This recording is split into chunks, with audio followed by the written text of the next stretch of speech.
بسم اللہ الرحمن الرحیم۔ فصل القیاس الجدلی۔ مادے کے اعتبار سے قیاس کی 5 قسمیں تھیں۔ پہلا قیاس برہانی، جس میں یقینی مقدمات پائے جاتے ہیں، اور سب سے بہترین قیاس وہ قیاس برہانی ہوتا ہے۔ پھر اس کے بعد قیاس جدلی ہے، تو دوسرے نمبر پر۔ اچھا، یہ جو ترتیب ہے 5 قسمیں ہیں نا، تو جس ترتیب سے بیان کیے گئے درجے بھی ان کے یہی ہیں، یعنی پہلے درجے پر قیاس برہانی ہے، تو دوسرا اس کے بعد والا درجہ قیاس جدلی کو حاصل ہے۔ پاور قوت کے اعتبار سے بھی یہی درجے ہیں جو ترتیب ذکر کی ہے، صحیح ہے۔ تو دوسرا قیاس برہان کے بعد جدلی، یہ دوسرے نمبر پر آتا ہے قوت کے اعتبار سے۔ قیاس مرکب من مقدمات مشہورۃ و مسلمۃ عند الخصم۔ یہ کون سا قیاس ہوگا؟ کہہ رہے ہیں کہ چونکہ قیاس قضایا سے مل کر ہی بنتا ہے نا، تو مطلب یہ کہ کون سے قضایا ہیں جن سے مل کر بننے والا قیاس قیاس جدلی کہلائے گا۔ تو وہ 2 طرح کے قضایا ہو سکتے ہیں، ایک مقدمات مشہورہ، قضایا مشہورہ، اور ایک مسلمہ عند الخصم۔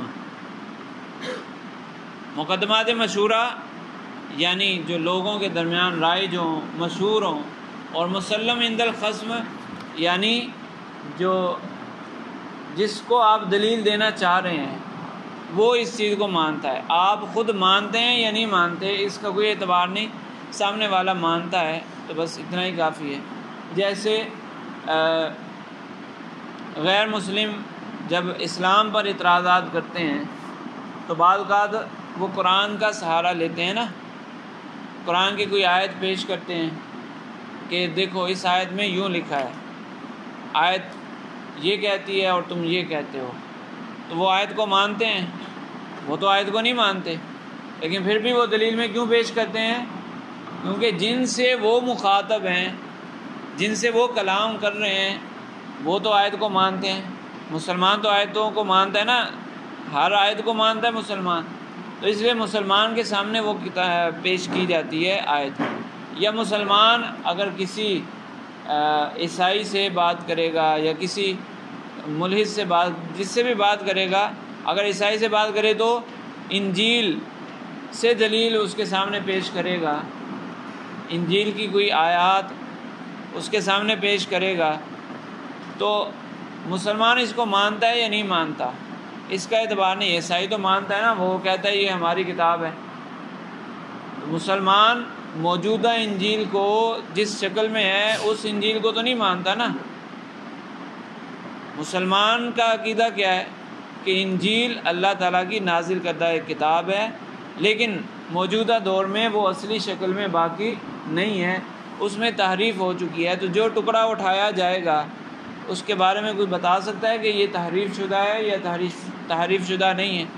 تو اس لیے خاص اس ٹکڑے پر مسلمان کا ایمان نہیں ہے، لیکن وہ دلیل کے طور پر پیش کر رہا ہے۔ کیوں؟ کہ مسلم عند الخصم ہے، سامنے والا تو اس کو مان رہا ہے نا، تو اس لیے دلیل کے طور پر پیش کر دیا جاتا ہے۔ یا ایک بندے نے ایک وقت میں کوئی بات کہی تھی، کسی بندے نے کوئی بات کہی تھی، دوسرا اس بات کو نہیں مان رہا، لیکن پھر ضرورت پڑی تو جو نہیں مان رہا تھا وہی اسی بات کو لے کر استدلال کر رہا ہوتا ہے۔ دیکھو تم نے کہا تھا، تم نے یوں کہا تھا، تو اس کا یہ مطلب تو نہیں ہوتا کہ میں بھی مان رہا ہوں کہ جو تم نے کہا تھا وہ میں بھی مانتا ہوں، تم بھی مانتے ہو، یہ مطلب نہیں ہوتا۔ مطلب یہ ہوتا ہے کہ کم از کم تم تو مانتے ہو نا، تم نے خود کہا تھا تو تم تو مانتے ہو۔ تو مسلم عند الخصم میں کم از کم سامنے والے کا ماننا ضروری ہے۔ ہاں، بولنے والا بھی مانتا ہو تو بھی صحیح ہے، اچھی بات ہے، اگر نہیں مانتا تو بھی اس میں چل جائے گا، ٹھیک ہے۔ تو مسلم عند الخصم جو صرف سامنے والے یعنی اس میں لحاظ صرف اس چیز کا ہے کہ سامنے والا اس کو مانتا ہو، یعنی لازمی چیز کیا ہے کہ سامنے والا اس کو مانتا ہو، جس کے سامنے آپ یہ قضیہ پیش کر رہے ہیں، یہ مقدمہ پیش کر رہے ہیں، وہ اس کو لازمی طور پر مانتا ہو۔ تو یہ 2 طرح کے قضایا اس قیاس جدلی میں استعمال ہو سکتے ہیں۔ اب یہ اس سے نچلا درجہ ہو گیا، برہان سے نچلا درجہ ہو گیا کہ برہان میں تو تھا بدیہی قضایا، یقینی قضایا، تو جو صرف عند الخصم مسلم ہوگا وہ یقینی ہوگا۔ جو سامنے والا مانتا ہے، ہم نہیں مانتے، میں دلیل دے رہا ہوں میں نہیں مانتا، لیکن سامنے والا مانتا ہے، تو یہ بدیہی ہوگا؟ بدیہی تو نہیں ہوگا، نہ یقینی ہوگا۔ میرے نزدیک نہ بدیہی ہے نہ یہ یقینی ہے، لیکن پھر بھی میں دلیل کے طور پر پیش کر رہا ہوں، تو یہ اس سے نچلا درجہ ہو گیا۔ تو مقدمات مشہورہ سے مرکب ہو یا مسلم عند الخصم مقدمات سے مرکب ہو، صادقتاً کانت او کاذبتاً، عام ہے کہ وہ سچے ہوں یا جھوٹے ہوں۔ مشہور قضایا جو ہیں، مشہور قضایا وہ بھی سچے بھی ہو سکتے ہیں، جھوٹے بھی ہو سکتے ہیں۔ اسی طرح مسلم عند الخصم وہ بھی سچے بھی ہو سکتے ہیں، جھوٹے بھی ہو سکتے ہیں۔ میرے نزدیک جھوٹا ہے، لیکن سامنے والا مانتا ہے تو میں پیش کروں گا، پیش کر سکتا ہوں نا۔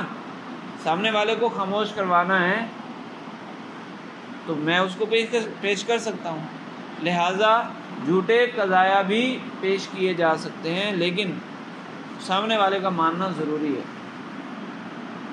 والاول، پھر تفصیل ذکر کر رہے ہیں کہ مشہور کون سے ہوتے ہیں اور مسلم عند الخصم کون سے ہوتے ہیں۔ اب والاول ما تطابق فی آراء قوم،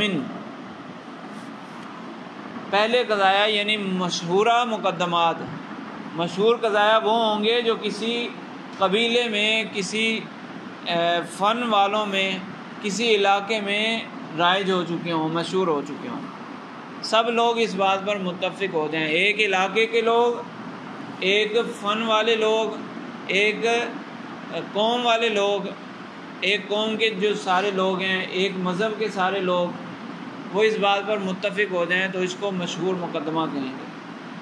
تو یہ مشہور مقدمے بنائے کیوں جاتے ہیں؟ اما لمصلحات عامۃ، یا تو یہ اس لیے بنایا جاتا ہے کہ اس میں تمام لوگوں کا فائدہ ہے۔ مثال کے طور پر العدل حسن،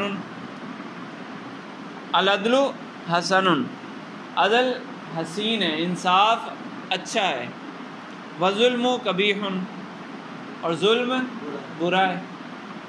تو یہ جو مقدمہ ہے یہ مشہور مقدمہ ہے۔ ظلم بدصورت ہے اور انصاف خوبصورت ہے، یہ مشہور مقدمہ ہے۔ اس کو بنایا کیوں گیا؟ تاکہ تمام لوگوں کو اس سے فائدہ ہو۔ جب تمام لوگ اس بات کو تسلیم کر لیں گے کہ انصاف خوبصورت چیز ہے، اچھی چیز ہے، تو انصاف کو اپنائیں گے، ظلم سے بچیں گے۔ وقتل السارق واجب، اور اسی طرح اگر کسی علاقے میں یہ مشہور ہو جائے کہ چور کو قتل کرنا واجب ہے، وہ چور کو قتل کرنا واجب ہے، تو یہ سچا ہے یا جھوٹا ہے؟ اسلامی اعتبار سے سچا ہے یا جھوٹا ہے؟ جھوٹا ہے نا۔ چور کو قتل کرنا تھوڑی واجب ہے، چور کا تو ہاتھ کاٹا جائے گا۔ شرعی سزا کیا ہے، حد کیا ہے؟ ہاتھ کاٹنا۔ لیکن ایک علاقے میں اگر مشہور ہو جائے کہ چور کو قتل کرنا واجب ہے، ضروری ہے، تو اس سے فائدہ کیا ہوگا؟ تمام لوگوں کو فائدہ ہوگا نا اس سے۔ چور چوری سے بچے گا، چوری کرنے میں اس کو ڈر محسوس ہوگا، وہ سوچے گا کہ میں نے چوری کی تو قتل کر دیا جاؤں گا، تو تمام لوگوں کا فائدہ ہو گیا، لوگوں کے جان و مال کی حفاظت ہو گئی۔ تو اگرچہ جھوٹا ہے لیکن ایک علاقے میں مشہور ہو چکا ہے اور اس میں تمام لوگوں کا فائدہ ہے تو صحیح ہے، یہ مقدمہ مشہورہ کہلائے گا۔ اول رقت قلبیت، جی ہیں العدل حسن، اگر یوں ترجمہ کریں کہ عدل خوبصورت ہے اور ظلم قبیح بدصورت ہے۔ دیکھا ہے کبھی عدل کو؟ دیکھا ہے؟ اس کا خوبصورت سا چہرہ ہو، ایسا ہے؟ تو اس اعتبار سے یہ وہ بدیہی نہیں ہے، یعنی اس کا حسین کا اطلاق عدل پر یہ تو ایسے ہی بنایا ہوا ہے نا، یہ دکھا سکتا ہے، اس کو دکھا تو نہیں سکتا، تو اس اعتبار سے یہ مشہورہ ہو گیا۔ ٹھیک ہے۔ دوسرا یہ کہ مشہورہ لازمی نہیں کہ وہ بدیہی نہیں ہوگا یا یقینی نہیں ہوگا، یقینی بھی ہو سکتا ہے لیکن وہ اس درجے کا یقینی نہیں ہوگا۔ عدل حسین ہے، یقینی ہے، سب مانتے ہیں، لیکن اس درجے کا ہے بدیہی۔ بدیہی میں تو وہ تھا نا کہ جس پر دلیل دینے کی ضرورت نہیں پڑتی، جیسے کہ آگ گرم ہے، کوئی نہیں مانتا تو کیا کریں گے، اس کا ہاتھ پکڑ کے آگ میں ڈال دیں گے، خود ہی مان جائے گا۔ تو اگر کوئی کہے نہیں عدل یہ حسین نہیں ہے تو کیا کریں گے، اس کو کئی دلیلیں دینی پڑیں گی، مثالوں سے واضح کرنا پڑے گا، یہ بھی ہو سکتا ہے نا۔ اول رقت قلبیت، یا کچھ قضایا لوگوں میں مشہور ہو جاتے ہیں نرم دلی کی وجہ سے، جیسے ہندو کہتے ہیں کا قول اہل ہندی، جیسا کہ ہندوؤں کا یہ کہنا کہ ذبح الحیوانی مذموم، کہ حیوان کو ذبح کرنا یہ بری بات ہے، برا کام ہے۔ ہندو گوشت نہیں کھاتے نا، آج کل تو ویسے شروع ہو گئے ہیں۔ جس طرح مسلمانوں میں بدعمالیاں پائی جاتی ہیں، اسی طرح ہندو پھر بدرجہ اولا اپنے مذہب پر عمل نہیں کرتے، اپنے بڑوں کے اقوال پر اب عمل نہیں کرتے، لیکن ان کے مذہب میں یہ ہے کہ گوشت نہیں کھایا جائے گا۔ تو اس لیے وہ کہتے ہیں کہ جانور کو ذبح کرنا ایک برا فعل ہے، کہ کسی کی جان لینا برا ہے۔ تو نرم دلی کی وجہ سے، رقت قلبیہ کی وجہ سے مشہور ہو گیا۔ یا اس کی مثال دوسری لی جائے تو جو غزوہ بدر میں قید ہوئے تھے، مشرکین مکہ قید ہوئے تھے، تو اس کے بارے میں جب نبی کریم صلی اللہ علیہ وسلم نے مشورہ فرمایا صحابہ کرام علیہم رضوان سے، تو حضرت سیدنا صدیق اکبر رضی اللہ عنہ نے مشورہ دیا کہ ان کو فدیہ لے کر چھوڑ دیا جائے، شاید ان کی نسلوں میں کوئی ایمان لے آئے۔ اور حضرت عمر رضی اللہ عنہ نے فرمایا کہ سب کو ان کے رشتہ داروں کے حوالے کر دیا جائے، یعنی مسلمانوں میں جو ان کے رشتہ دار ہیں نا، ہر ایک کو اس کے رشتہ دار کے حوالے کر دیا جائے، وہ رشتہ دار ہی اس کا سر اتارے۔ حضرت عمر رضی اللہ عنہ نے یہ مشورہ دیا تھا، یعنی سب کو قتل کیا جائے، اور قتل کرنے کا طریقہ یہ ہو کہ ہر مسلمان اپنے رشتہ دار کافر کو قتل کرے، مشرک کو قتل کرے۔ تو حضرت صدیق اکبر رضی اللہ عنہ نرم دل تھے، تو اس لیے انہوں نے یہ مشورہ دیا۔ ویسے یہ آگے جو بات ہے اس میں بھی یہ بات فٹ ہوگی۔ نرم مزاج والے تھے حضرت صدیق اکبر رضی اللہ عنہ، اور حضرت عمر رضی اللہ عنہ سخت مزاج والے تھے، تو اس لیے انہوں نے سخت فیصلہ دیا۔ اوِن فعالات خلقیت و مزاجیت، یا خلقی اور مزاجی انفعالات یعنی اثر کی وجہ سے، خلقی طبعی اثر کی وجہ سے کوئی بات مشہور ہو جائے۔ والعاداتی فإن للأمزجة والعادات دخلا عظیما فی الاعتقادات، کیونکہ مزاجوں اور عادات کا بڑا دخل ہوتا ہے کوئی عقیدہ بنانے میں۔ جو عقیدہ بنا لیا جاتا ہے، کسی علاقے کے لوگ اپنا کوئی عقیدہ بنا لیتے ہیں، وہ رسم و رواج کی بنیاد پر اور اپنی طبیعت کی بنیاد پر عقیدہ بنا لیتے ہیں۔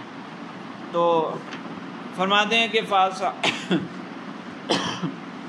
فاصحاب الامزجۃ الشدیدۃ یرون الانتقام من اہل الشرارۃ حسنا، لہذا جو سخت مزاج کے لوگ ہوتے ہیں وہ شرارت کرنے والے لوگوں سے انتقام لینے کو اچھا سمجھتے ہیں۔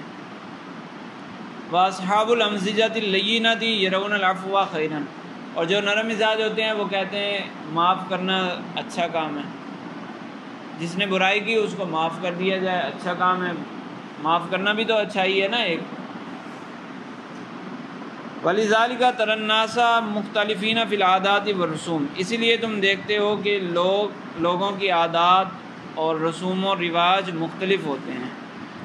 وَلِكُلِّ قَوْمٍ مَشْهُورَاتٌ خَاصَّةً بِهِمْ، اور ہر قوم کے کچھ مشہورات ہوتے ہیں، کچھ ایسے جملے ہوتے ہیں جو ہر قوم کے ساتھ پائے جاتے ہیں، ہر قوم کے اندر مشہور ہوتا ہے۔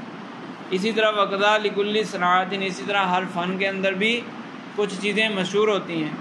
فمن مشہورات النحویین، تو نحویوں کی مشہور باتیں اگر لی جائیں تو الفاعل مرفوع، ان کے نزدیک مشہور ہے کہ فاعل مرفوع ہوگا، والمفعول منصوب، اور مفعول منصوب ہوگا، والمضاف الیہ مجرور، اور مضاف الیہ مجرور ہوگا۔ تو یہ مشہور ہے، نحویوں کی مشہور بات ہے۔ اس پر اگر کوئی اس کا انکار کرنا چاہے، وہ کہے کہ یہ تو انہوں نے اپنی طرف سے فاعل کو مرفوع بنا لیا، کوئی انکار کرے تو کر سکتا ہے۔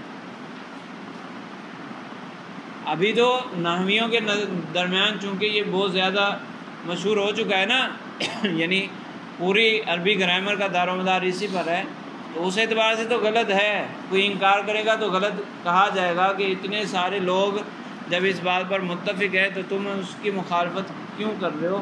لیکن یہ اس جیسے انکار کی طرح ہے، آگ گرم ہے اس انکار کی طرح ہے، اس کی طرح تو نہیں ہے۔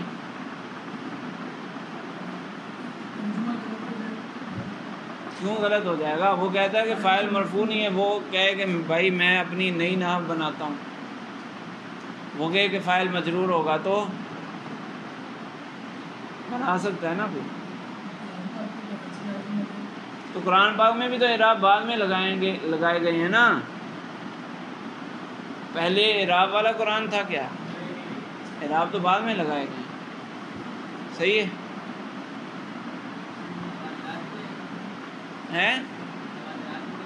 نہیں، یہ ایک قوم کا فیصلہ ہے نا، انہوں نے ایک فیصلہ کر لیا اور اس کو جاری کر دیا۔ متواترات یہ ہوتا ہے کہ کوئی واقعہ ہوا اس کی خبر آگے آگے منتقل ہوتی ہے، یا کسی نے کچھ کہا اس کی خبر آگے آگے منتقل ہوتی ہے، تو متواترات میں وہ شامل ہوتا ہے، صحیح ہے؟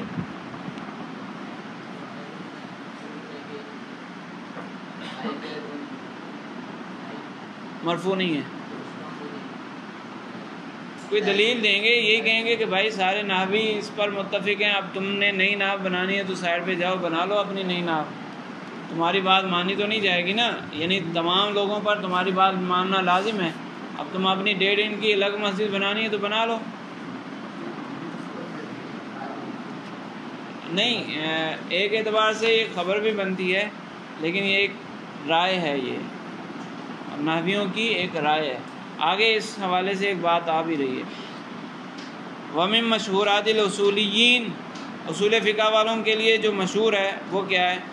الامر للوجوب، امر وجوب کے لیے آتا ہے، والثانی ما یؤلف من المسلمات بین المتخاصمین، اور دوسرا جو تھا مسلمہ عند الخصم، وہ کون سے قضایا ہوتے ہیں؟ کہنے کہ جو یعنی وہ قیاس جو ایسے قضایا سے مرکب ہو جو متخاصمین کے درمیان تسلیم شدہ ہوں، اور یہ میں نے پہلے ہی آپ کو بتایا کہ دونوں کے لیے ماننا ضروری نہیں ہے، ضروری کیا ہے کہ جس کو دلیل دی جا رہی ہے سامنے والا کم از کم وہ تو مانے، اس کا ماننا زیادہ ضروری ہے، جو دلیل پیش کر رہا ہے اس کا ماننا ضروری نہیں ہے، مان لے وہ بھی اگر مانتا ہے تو دلیل میں اور پختگی آ جائے گی، صحیح ہے؟ وَلِلْمَشْهُورَاتِ شِبْهٌ بِالْأَوَّلِيَّاتِ، اب آپ کی باتوں کا جواب یہاں آ گیا کہ جو مشہور مقدمات ہوتے ہیں وہ اولیات سے مشابہ ہوتے ہیں، کچھ نہ کچھ مشابہت پائی جاتی ہے دونوں میں، جو آپ کہہ رہے ہیں نا، جیسے آپ نے کہا کہ الفاعل مرفوع، یہ تو متواتر ہے، یا العدل حسن، یہ تو بدیہی بات ہے، تو اس لیے انہوں نے کہا اولیات سے مشابہت ہوتی ہے اس کی، بعض اوقات لگتا ہے کہ یہ تو اولیات کی طرح جو بدیہیات کی پہلی قسم ہے، سب سے اعلیٰ قضایا، تو مشہورات کی ان سے مشابہت ہو جاتی ہے، تو پھر کیا ہوگا؟ کہہ رہے ہیں وَتَجْرِيدُ الذِّهْنِ وَتَدْقِيقُ النَّظْرِ يُفَرِّقُ بَيْنَهُمَا، اگر کوئی ذہن کو خالی کرے گا اور غور و فکر سے دیکھے گا تو ان دونوں کے درمیان فرق کو محسوس کر لے گا، ٹھیک ہے؟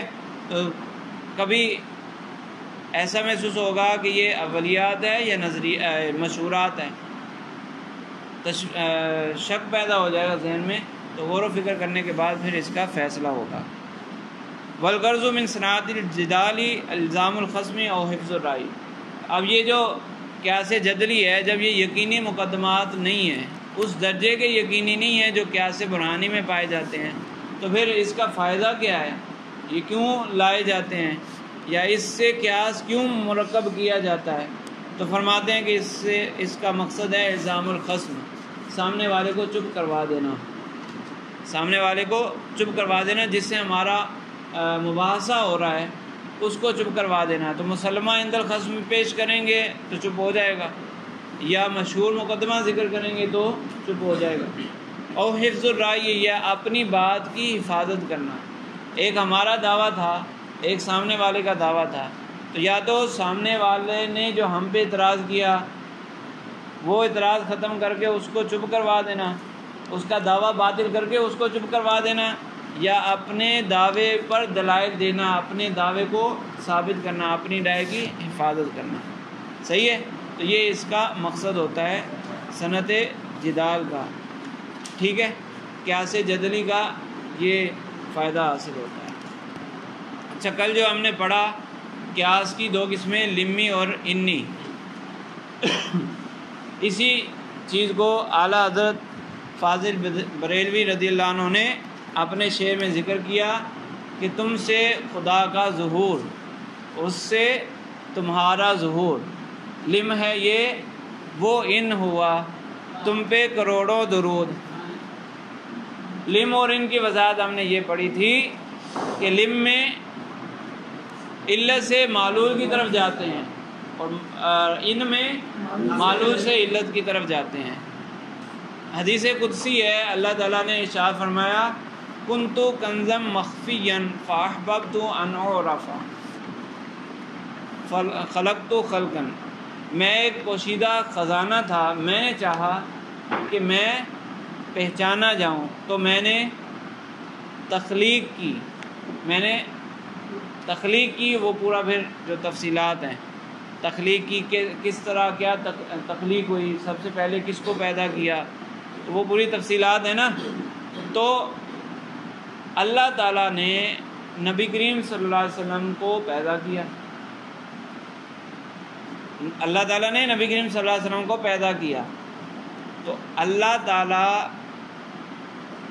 یہ نبی کریم صلی اللہ علیہ وسلم کی خلق کے لیے علت ہے، اور جو کہا کہ میں نے چاہا کہ میں پہچانا جاؤں، تو ڈائریکٹ پہچان لیا اللہ کو نبی کریم صلی اللہ علیہ وسلم کے ذریعے۔ نبی کریم صلی اللہ علیہ وسلم تشریف لائے اور نبی کریم صلی اللہ علیہ وسلم نے لوگوں کو اللہ کی پہچان کروائی، تو نبی کریم صلی اللہ علیہ وسلم علت ہوئے اللہ کی پہچان کے لیے، ظہور کے لیے، اللہ کے ظہور کے لیے نبی کریم صلی اللہ علیہ وسلم علت، اور نبی کریم صلی اللہ علیہ وسلم کے ظہور کے لیے اللہ علت۔ تو اب اللہ کا علت ہونا نبی کریم صلی اللہ علیہ وسلم کے ظہور کے لیے، الفاظ میں جس طرح میں نے بیان کیا علت ہے، تو حقیقت میں بھی علت ہے، حقیقت میں بھی علت ہے نا۔ نبی کریم صلی اللہ علیہ وسلم کے ظہور کے لیے اللہ تعالیٰ علت ہے، اللہ تعالیٰ نے ہی پیدا کیا نبی کریم صلی اللہ علیہ وسلم کو، اللہ تعالیٰ نے ہی ظاہر فرمایا نبی کریم صلی اللہ علیہ وسلم کو، تو یہ علت درست ہوئی کہ لفظوں میں بھی جو چیز علت بن رہی ہو خارج میں بھی وہی علت بن رہی ہو، تو یہی ہوتا ہے لمی اور انی، جو لفظوں میں تو علت بن رہی ہو حقیقت میں وہ علت نہ ہو۔ تو نبی کریم صلی اللہ علیہ وسلم سے اللہ کا ظہور یہ لفظوں میں تو علت ہے، لیکن حقیقت میں اللہ تعالیٰ نبی کریم صلی اللہ علیہ وسلم کا محتاج ہے؟ اللہ تو نبی کریم صلی اللہ علیہ وسلم کا محتاج نہیں ہے نا۔ اللہ کے ظہور کے لیے نبی کریم صلی اللہ علیہ وسلم حقیقی علت ہیں، علت تو نہیں ہے، تو لفظوں میں علت ہے، حقیقت میں علت نہیں ہے۔ تو اس لیے اعلیٰ حضرت رضی اللہ عنہ نے فرمایا تم سے خدا کا ظہور، اس سے اللہ سے، اس سے تمہارا ظہور، لم ہے یہ دو جملے آگے نا، تم سے خدا کا ظہور، یہ ایک جملہ، اس سے تمہارا ظہور یہ دوسرا جملہ۔ لم ہے یہ، دو جملوں میں سے یہ قریب کے لیے استعمال ہوتا ہے نا، یہ اس میں اشارہ قریب والا ہے، تو یہ کس کی طرف جائے گا؟